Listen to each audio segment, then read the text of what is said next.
What's up guys, and welcome back sa ating channel. So ngayon is lilipat natin yung pesto nito, yung apat natin na carbon. Lilipat natin dun sa baba kasi testing natin to na malakasan. So hindi kasi pwede dito guys, malapit lang yung bahay, maingay yung yero.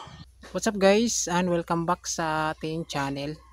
So magandang araw guys sa ating lahat, no? Welcome back sa ating channel. So ngayon, magte-testing lang ako guys sa Joson Sun 3.0 natin na power amp.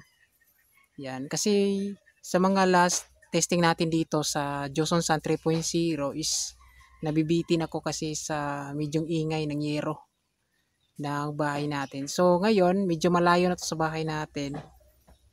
Try natin ilabas yung kaniyang persa. Yan. So samahan niyo ko guys sa video natin ngayon. So let's go. So ito guys, bale naka-set up na yung Joson Carbon natin. 18 inches po ito na Joson Carbon. Ito yung Joson Carbon 2 magnet 18 inches. Ito naman yung Joson Carbon 18 inches 4 magnet. Yan, bale naka-set up na po ito, naka-connect na po ito sa ating Joson Sun 3.0. Yan, naka-speak on tayo. So yung settings dito sa ating Joson Sun 3.0 is parallel. Kasi isa lang yung XLR ko dito patungo sa ating processor. Tapos naka-on yung limiter para hindi distorted. Tapos ginamit natin yung kanyang crossover na 150 Hz low pass. So nandito yung ating Joson Sun 3.0 2.0. Yan. Sa ngayon ito muna yung titesting natin sa 3.0.